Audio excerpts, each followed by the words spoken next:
to you, but they are things that often catch people out and which can distract them from the really important stuff. I'm going to show you around my local court in Bristol so you can get a feel for what it might be like in yours. Obviously not all courts are the same, and luckily for me, Bristol Civil Justice Centre is a new court building which is quite well equipped, but it should give you a rough idea. Unfortunately, some courts are not purpose-built, so it can be difficult to find a private space to sit in, and the facilities can be variable. Make sure that you know where the court is before the day of the hearing. People often make the mistake of going to the magistrates or the Crown Court because they recognise it from the news. The family court may be within the same building as either the Magistrates' Court, the Crown Court or the County Court. You need to check. In Bristol, the Civil Justice Centre combines a number of different courts, but is separate from the Crown Court. Check the address on the court order, because some courts use more than one location, and so the venue can change from one hearing to the next. If you come by taxi, the driver will need to know which court you're heading to. If you aren't specific, they may drop you at the wrong one. The Justice website, that's www.justice.gov.uk, has a court finder on the homepage. You can find a map of the court using this tool and find out if the court has parking. You can also check what disabled facilities the court has, like ramps and hearing loops.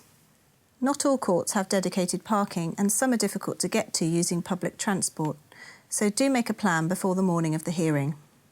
Leave plenty of time to allow for traffic, delayed buses or trains, or just for getting lost. Better to arrive early and calm than late and hot and bothered. I always work out which train I need to catch to arrive on time, and then I catch the one before that. It means I usually get to stroll to court rather than arrive in a fluster, so I'm in a better frame of mind to start the hearing. If you're driving, bring plenty of change with you, enough to park all day just in case. If the court is in an unfamiliar part of town, you can always visit the court before the court hearing. It's open to the public, so you can familiarise yourself with the building in advance and may even be able to sit in on certain types of court hearings. Although you should check with court staff before going into a hearing room, as family cases are usually in private. It's a good idea to arrive at court at least half an hour before the hearing is due to start. In fact, the court order will probably tell you to do this anyway. This is so that you can make sure you're ready and discuss things with the other person involved in the case or their lawyer, and sometimes to give you a chance to speak to the CAFCAS officer. I talk a bit more about CAFCAS in the next video, but you can find out about them on their website, which is www.cafcas.gov.uk.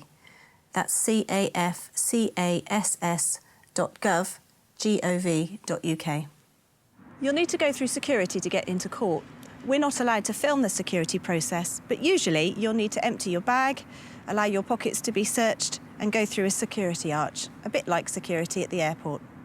Some courts will confiscate anything sharp or that they think might be capable of being used as a weapon. This is standard practice. It's a good idea to put your coins in a purse and your bits and bobs in a bag so that you don't have to spend ages getting through security. I find that there are a few really useful items to have in my bag when I come to court. I always have several spare pens, a highlighter and some post-it notes, a bottle of water, a packet of tissues, my phone and some change. If you get flaky mid-morning, like I do, then you may want to bring a snack or a banana with you. Remember to bring your court papers, and if there isn't a bundle with an index, try and put them in some kind of sensible order in a file so you can find the right document when you need it. Once you're inside the building, you need to find a court list or a member of court staff to point you in the right direction. There may be different waiting areas for different types of cases. The court lists for family cases often don't show the names of the parties, so make sure you bring your case number with you, so you can find out which courtroom your case is being heard in. The most recent court order will have the case number, the date and time of the hearing, and the court address on it. The court usher will often, but not always, be dressed in a black gown, or there may be a counter that you can ask at. If you're unsure, find somebody wearing a suit, as they're probably a lawyer and can point you in the right direction. If you're planning to show documents to the judge that other people in the case haven't seen, you should bring copies for the judge and the other people involved in the case and hand them in to the court usher when you arrive. Everybody is entitled to see everything that the judge sees. Once you've signed in, you'll be asked to wait until your case is called. You may find that your case takes a while to be called because several cases will be listed at the same time slot. In some courts, you'll be able to use a private room, but if it's busy, you may have to wait in the main waiting area. If you're intimidated by the other person involved in the case, ask the court staff. They may be able to find somewhere more private for you to wait. Whilst waiting, you may be approached by a lawyer representing the other person in the case. Don't be concerned about this. The judge will expect you to have a chat with them to see if you can agree on any areas and to identify what the likely areas of dispute are. You don't have to agree anything with them if you don't feel comfortable, but by having a chat with the lawyer for the other person and listening to what they have to say, you will probably have a better understanding of what they're going to ask the judge to do when you do go into court, and you'll have a few minutes to think it through before the hearing starts, rather than being surprised when you go in. I'll talk a bit more about why this can be helpful in the next video. The court order might say that your case is listed for a particular type of hearing and might give you a time estimate. Cases often overrun though, so do make sure that you make arrangements for childcare and parking and time off work on the basis that you might be stuck at court for the whole day, even if the time estimate on the court order is much less. That way you won't be worrying about parking tickets and school runs and can just focus on the hearing. If you have special dietary requirements, bring a snack with you. Some courts have a cafe, others have a snack machine, and some have neither. And not every court is within easy reach of a sandwich shop. If you do have to get away by a certain time, make sure to tell the court staff and the others involved in the case at the first opportunity and ask for the judge to be made aware. They may be able to try and prioritise your case. Don't bring the kids to court with you unless the court has asked you to do so.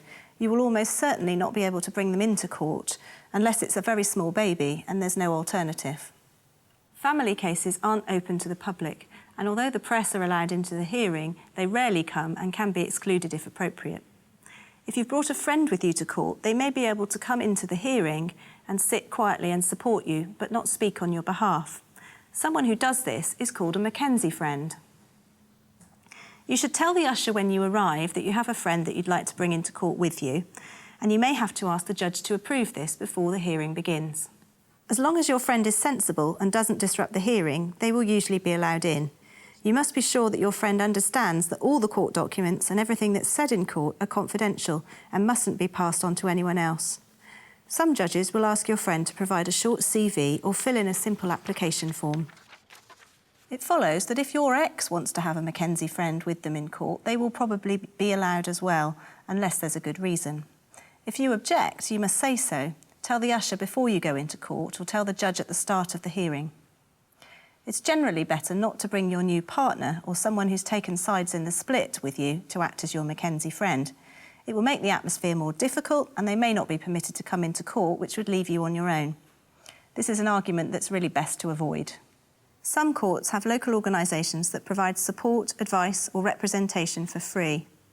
The court staff or your local Citizens Advice Bureau may be able to give you more information about services or schemes in your court or area. There are also national organisations like the Bar Pro Bono Unit that might be able to find you representation, but unfortunately there are no guarantees they can help. Look out for leaflets around the court. In the next video, I'm going to tell you a bit more about the hearing itself, and I'm going to show you what a courtroom looks like. In order to make this film, we've had to get special permission from the court service, and we're not allowed to film people involved in real cases. You should never record your court case unless the judge has given you permission. In these videos, we've used our volunteers to show a scenario involving a male litigant in person and his Mackenzie friend, and a female litigant and her lawyer. Of course, in your case, it may be the other way around. There may be no lawyers at all, or you may both have a Mackenzie friend.